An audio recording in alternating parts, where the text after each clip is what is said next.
Welcome to the Good Growing Podcast. I am Chris Enroth, horticulture educator with University of Illinois Extension, coming at you from Macomb, Illinois, and we have got a great show you. We got some things to show you, folks, but we also have a great show in which to do that. So today we're going to be talking to local foods educator Grant McCarty. But before we get to Grant, we have got to introduce our co-host with us every single week. We are joined by local foods educator Katie Parker in Adams County. Hey, Katie. Hey, Chris. How's vacation going? It's great. I just took my vacation hat off, my straw hat, my Mai Tais over here out of frame so I don't get in trouble. It's great. And the beach is outside, just in my imagination. So how about you? How are you doing? Things are going well. We're quite a bit warmer than we were last week, but hopefully we'll get some some cool weather here soon. I know exactly. I looked at that extended outlook. I've been watering a lot. It's been very dry here. No rain, at least in the Macomb area for a while still. Yeah, we have some pretty good cracks in our yard. So have to do some rain dances after the podcast. Yeah, if this keeps up, folks, next week's podcast is going to be about watering plants. So, and someone who I know is busy watering lots of plants in his tropical oasis is horticulture educator Ken Johnson in Jacksonville. Hey, Ken. Hello. Yes, I watered our potted plants outside at lunch, so we'll probably get rain now. Thank you for doing that. Yes, it's self-simulator. Well, Ken, you are always the one to grow interesting and exciting things. And so we want to get an update. We talked about this earlier this year in the spring, 2 crops that you're growing that are a little bit different. One being rice and, and other types of interesting varieties of sweet corn. Is that correct? So we did rice. So yeah, and glass gem corn. So it's more of an ornamental. You can also use it as popcorn as well. So right now, our rice is, some of it's blooming, some of it's done blooming. It's at the milk stage. I looked that up beforehand, so I knew what I was talking about. It's kind of like with sweet corn. It's kind of got a milky substance, and then it kind of gets more starchy and hard over time. So hopefully we will have enough time before a frost to actually get some rice off that. We'll see though. We may not get much rice. And then glass gem, again, as an ornamental corn. These are all kind of the same seeds. You get all kinds of different colors, different shades of pink and red and orange and kind of purple and white, and there's some green kernels here and there. So all kind of the same cultivar variety, whatever you want to call it. So you get kind of a wide variety there. So we picked that this weekend. So we'll have some decorations, and then last year we grew some too, and we just kind of shelled everything and popped it, and it pops white and tastes like popcorn. So it's not necessarily the biggest popcorn kernels, but it's free, so to speak. Exactly. So you're going to use these as decorations. Do you like lasso them, tie them together, and like hang them up, or are you going to maybe have like a decorative pumpkin hay bale display, or is that sure? That's the other side. That's Becca's wheelhouse. Okay. Then last year we grew up with the squirrels ate almost every single year. This year we only lost, I think, 4 ears to squirrels. So I don't know if having a bigger dog now scared them away, or they found something else to eat. But we have one of the kind of the reusable grocery bags full of corn. So we've got lots of decorating to do. Well, that's really cool.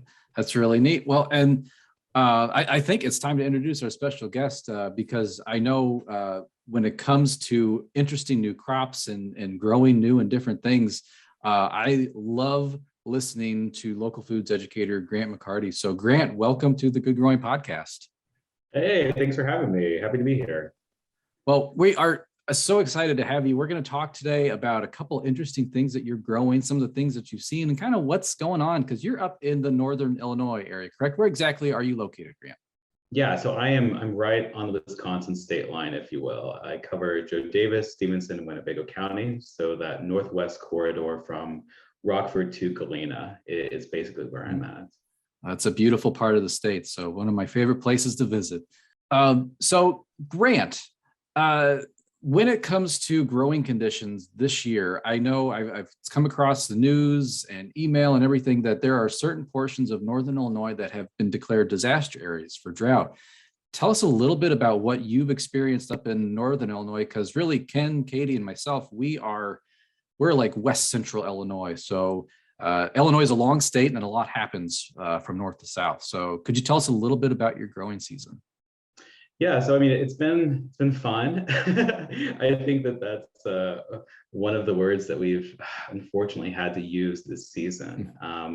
We've had drought conditions that have been pretty prevalent from mid-June.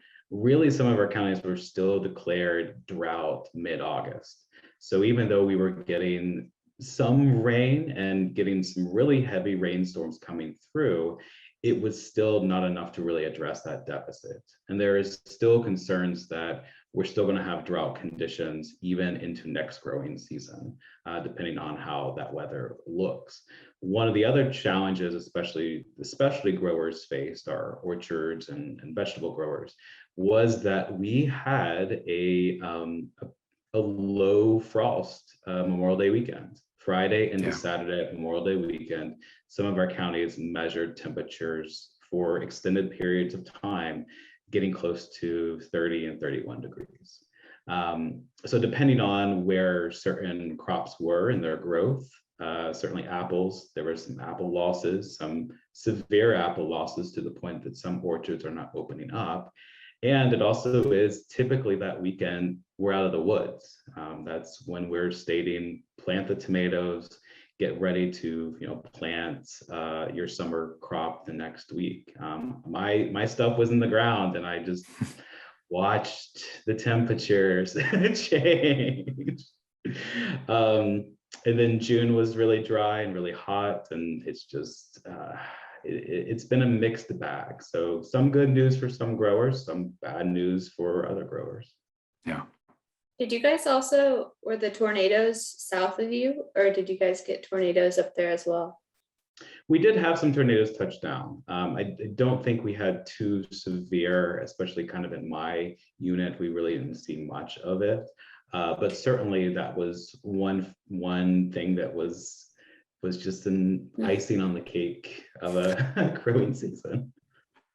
So we heard that you recently had an orchard crawl, and we're kind of disappointed, Grant, because you didn't invite the good growing team. But can you tell us about your orchard crawl, and then what did you see and learn at this event?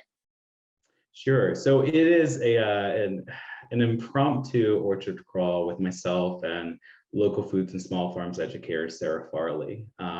Sarah covers Lake and McHenry, and so she joined us last fall. And this is kind of the first kind of season of being able to go out and see what's going on at the orchards. With the counties that Sarah covers, McHenry County, as well as my county of Winnebago County, there's just a dominance of orchards in this kind of group. Most of them are very agritourism heavy. So it's very much like, okay, my family's going to drive up from the Chicagoland area, and we're going to spend an entire day at the orchard, and we're going to check off everything. We're going to go into the orchard and pick the apples. We're going to pick our pumpkins. We're going to be in the gift shop and find stuff that we probably don't need. This is just how these places operate. And so it's very important too, especially kind of our orchard crawl, was to see the gamut, was to be able to look at the ones that have maybe been established for 10 or 15 years and look at their scale, all the way up to, some that are just amazing to see, some of which are very similar to what's in Southern Illinois more than anything. Just if you think about some of the big ones that we know about, very similar up in our area. And yet, because of the way that things were last summer, they really changed how they were growing and how they were really selling and marketing this type of experience. So our orchard crawl kicked off in the morning at one of our smaller orchards in Boone County. We got a good tour. We were there for 3 hours because, as we know, growers love to talk and they love to show you everything. They love to tell you everything. And so we started off there. And then the rest of our orchard crawl was kind of, secretive drop-ins. It's not, the extension badge is covered, it's not shown, just kind of walking around and observing and kind of getting an idea of how things are really going. And that's what I would say is a great piece of an orchard crawl, is to have something a little official, find out what some of the growers are experiencing, but also do things undercover. We're not wearing masks or anything like that as far as like shielding who we are or anything, but we're not necessarily, saying, hey, extension is here. One of the other things that we have in our area that is just known for is apple cider donuts. So the orchard crawl does exist in trying some of the donuts. That is a requirement. You just have to just sample and make sure that the donuts are up to the caliber they need to be. And then of course it is seeing how the season has been. And for a lot of them, it was again kind of hit or miss. What we really have encountered is that homeowners with backyard orchards have had a great season. I mean, you drive around our counties and the trees are covered in fruit. And as someone who is adamant about pruning and seeing trees falling over, in fact, a neighbor a couple houses down has a tree that in the middle of the night, I'm going to have to prune because it's driving me nuts how it's not been thinned. But the homeowners have had wonderful apple season, whereas the commercial growers, just I think based on certain situations, the fruit load has been a little uneven. So I think especially even Honeycrisp, we're expecting some low yields, and that's really based on when it actually is kind of fruiting and flowering in the spring that really impacted that. Some of the other traditional apples that we fully expect seem to be okay. So, it's still one of those things where the message right now is there is still some unevenness to it that may be compensated by sales of apple cider donuts. That might be where we make up for it this season. Grant, I'll just echo just that very interesting tree fruit year here in our neck of the woods. I know you don't have many peach growers in your neck of the woods. Actually, if you did have peach growers, they'd have to sell a lot of apple cider donuts to make up for all the lost peaches. But we had an amazing peach crop this year in Central Illinois. Apples are through the roof here. It's pretty wild. And we had that similar late freeze event, and yet it's like something happened, and it was just the perfect season for some of our tree fruit this year. Yeah, I mean, that's what I've noticed. And, we didn't have as much disease pressure either. We had a little bit of fire blight come into the extension office with pears. But as far as some of the other ones, we didn't see a lot. And speaking to some of our growers, even their spray schedules were very short. They were still kind of expecting to, follow that spray schedule. And yet when they were doing disease scouting, it was just really low pressure. And since I have 3 people here that are involved with planning Specialty Crops Conference, apple cider donut competition. Hello? No?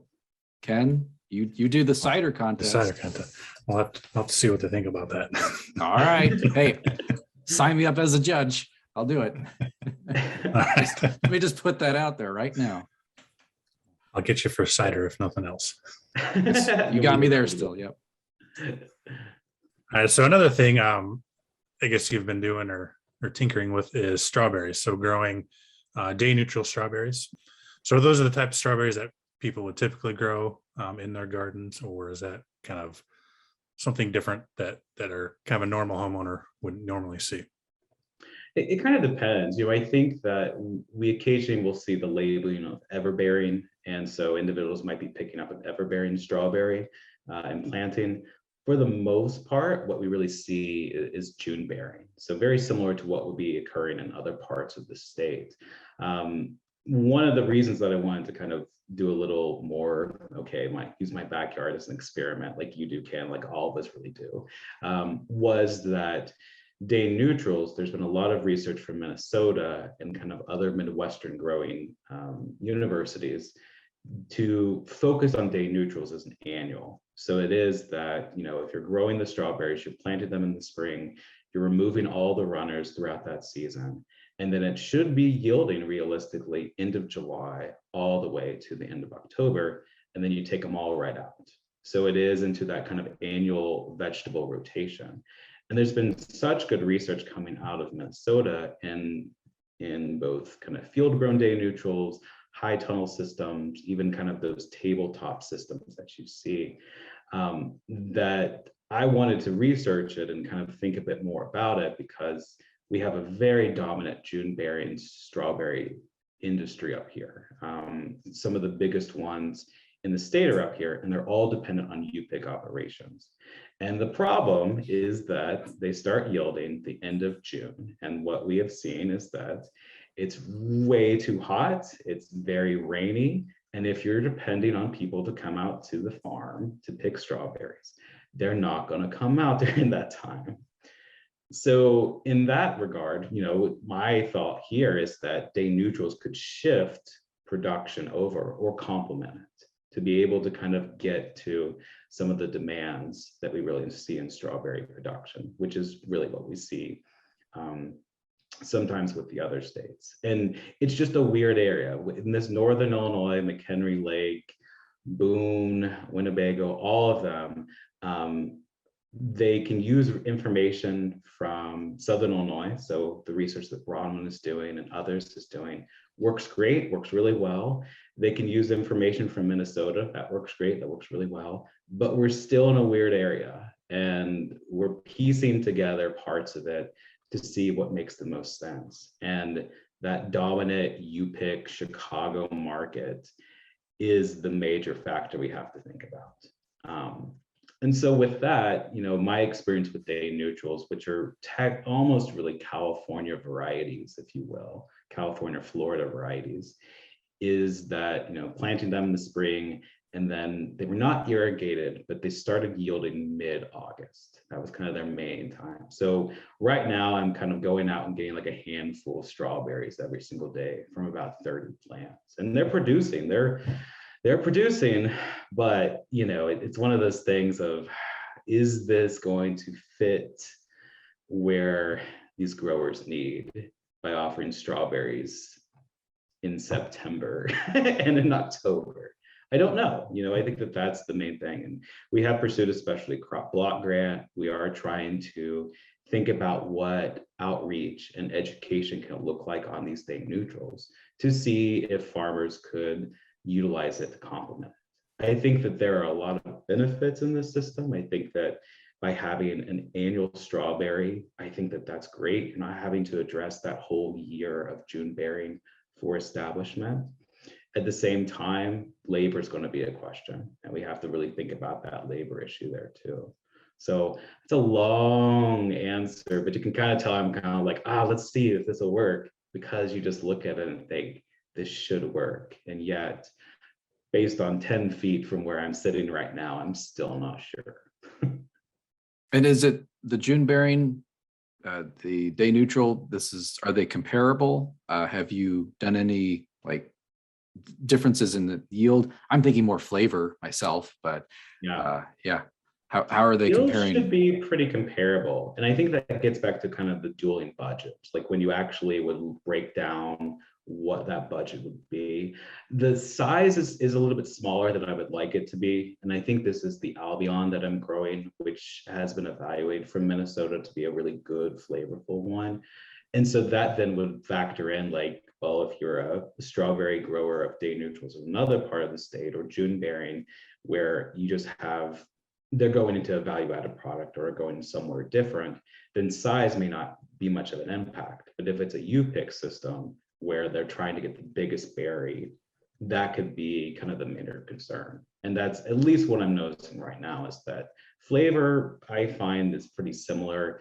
The size is the question right now. So you're just trying the one variety, or do you have multiple you're trying? I've got Seascape and I've got Albion, and those were the two that were endorsed from Minnesota. So I wanted to see how both of them look, and realistically, I find that both of them are pretty similar. And, the main labor each week is, I'm having to hand irrigate. I don't have a drip line set up. So realistically, if you were field grown, you would drip irrigate. And then it's runner removal of all the runners, because we're wanting them to stay really compact. We're not wanting the energy to go different locations to create a matted system. So it is kind of going through every couple of days and removing them, removing those runners. Are you cutting those by hand, or are you running a tiller down the middle, or? I'm cutting them by hand, just with some clippers. I don't find that they all reveal at the same time, which would be great, right? If they just all spread out and just go straight through. So at this stage, it's just a lot of like hand removal. And I think that that's what I find to be kind of the biggest labor issue at this point, is going to be the runner management. And then Grant, there is another kind of new crop that you're looking at here, and that is growing table and wine grapes. Now, I'm confused about the difference between these two types because, well, I mean, I guess it's pretty obvious, right? You drink one and you eat the other. So, but could maybe help me out and explain just the difference between the two, and kind of why are you looking into these? So you're exactly right. I mean, it is that, okay, if I'm going through a Stark Brothers catalog or any other company to order fruit, you're going to find little designations to say this is table grape, this is wine grape. And the idea with table grape, of course, is that I'm going to be eating these fresh.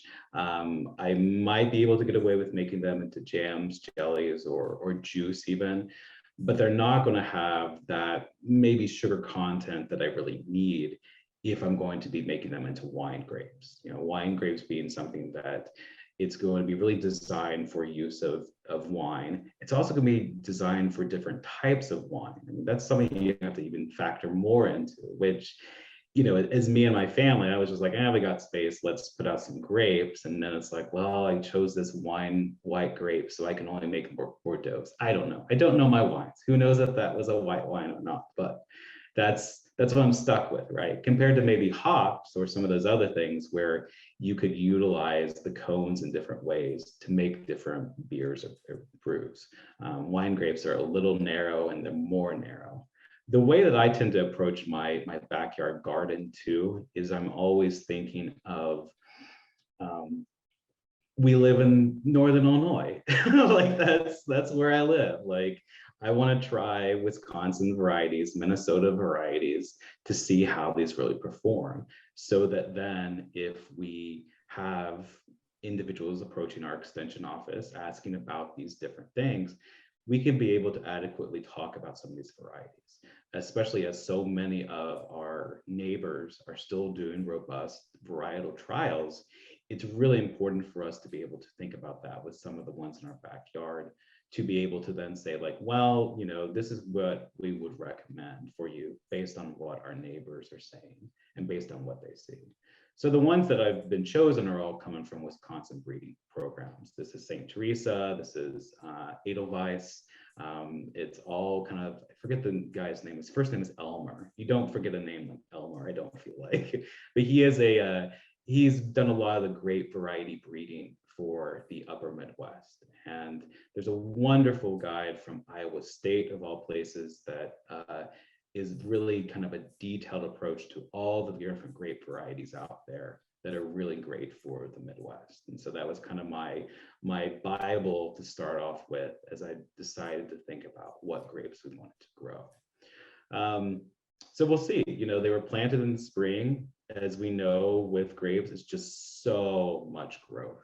And this year, it's going to take 3 years for them to get into kind of a good place as far as we think of like a good kind of cordon system and a trellis system. So this year it's taken flimsy tomato cages and just sticking them on on top of them. And it works a little better in some ways because they're very concentrated with their growth, and the Japanese beetles love them, and I can put a row cover around this tomato cage. So as much as it looks goofy, it's serving a purpose. But certainly into the wintertime, I'm going to have to now think about the trunk structure. I'm going to have to think about my trellis system, which is probably just going to be kind of a single trellis across it, kind of a spur yielding is what I'm thinking of at this point. But grapes were something that I think a lot of us think about in extension, where we think about like, all right, what have I not covered as an extension educator? What's left? And it was grapes. I did a grape course webinar in January and was just like, well, I'm done with extension. I guess I can retire. We've covered grapes, is how I felt. You've done it all now, Grant. Yeah, I've done it all. I still got 20 years to go, but you know. Now what are we gonna do? yeah, just twiddling my thumbs for 20 more years. So there you go. for the first time, I mean, in my life, I had fresh grape juice. I visited a local grower in Galesburg, and she has some Concords, and she just juices them. She doesn't add sugar or anything, and it was delicious. I loved it. It made me want to have my own grapes. I'm curious though, for something like maybe more like a table grape, or for juice. You mentioned Japanese beetles. Pests can be a big issue with grapes.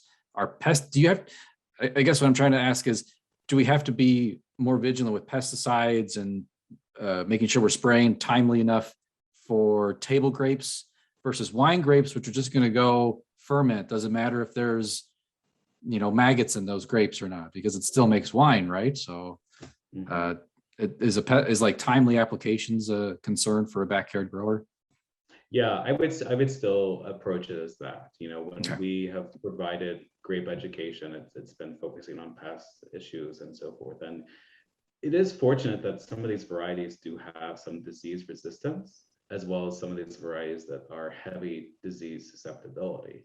So it is that as a backyard grower, just as we say with fruit trees and others, it's to be very mindful of trying to have that. I think it also can be based on how you design a grape system too. So many people want that beautiful grape arbor and just cascades of grapes coming down. It's like, I don't see how that works.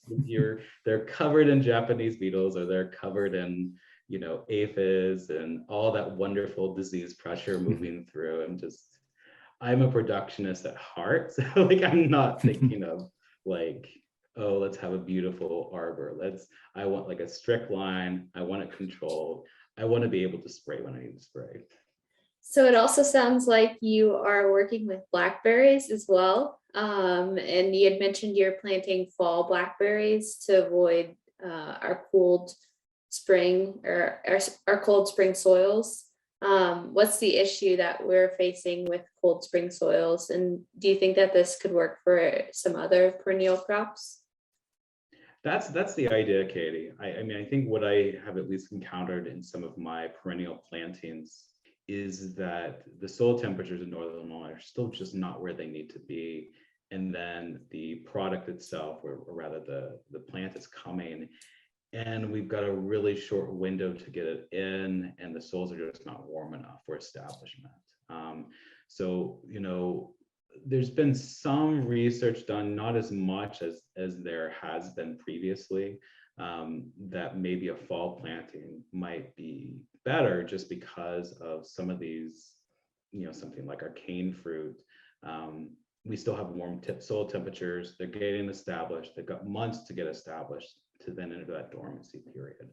And some of this is also kind of what I've anecdotally noted. I've had losses with raspberry plants that have been spring planted and planted successfully. I've had really slow growth of many root crops early, right when the planting dates tell me to plant them. And so I just wanted to, see if this might be a direction to go. I think the challenge is that if we do find that perhaps this is a great way to go, we don't always find the variety of perennial crops in the fall. That's the main problem, I think. If it is that, the companies we would be purchasing from just don't have these. So it is that I can't put out an orchard in the fall because they're not available. And we would still probably not suggest that either, just because it's going to be better in the summertime.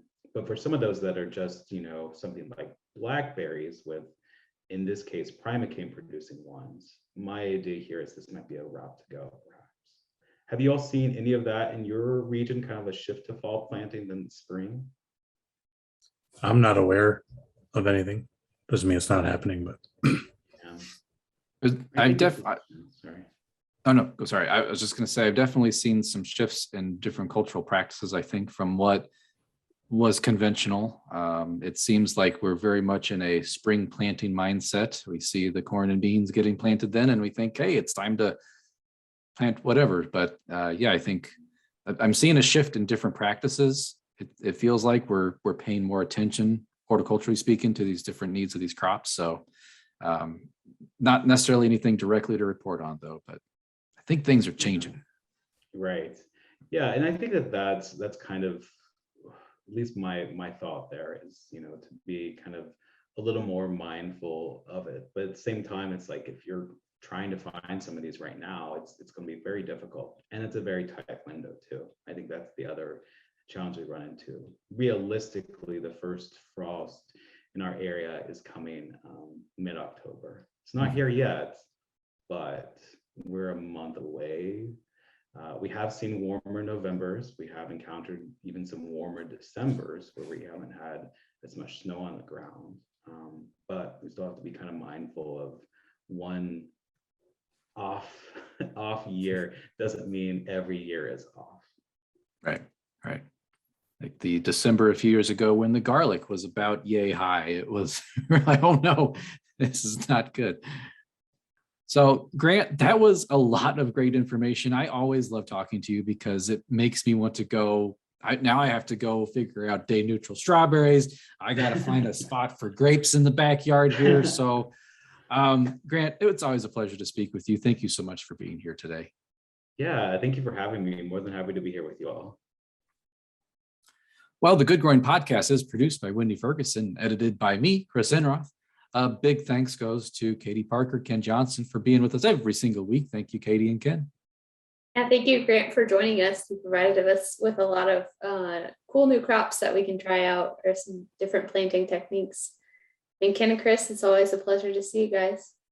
Yes, thank you, Grant. We got some more things to add to my list of things to put in the garden. And Chris and Katie, as always, thanks. Let's do this again next week. Oh, we shall do this again next week. If it doesn't rain soon, folks, it's going to be all about drought watering our plants. So listeners, thank you for doing what you do best, and that is listening, or if you're watching us on YouTube, watching. And as always, keep on growing.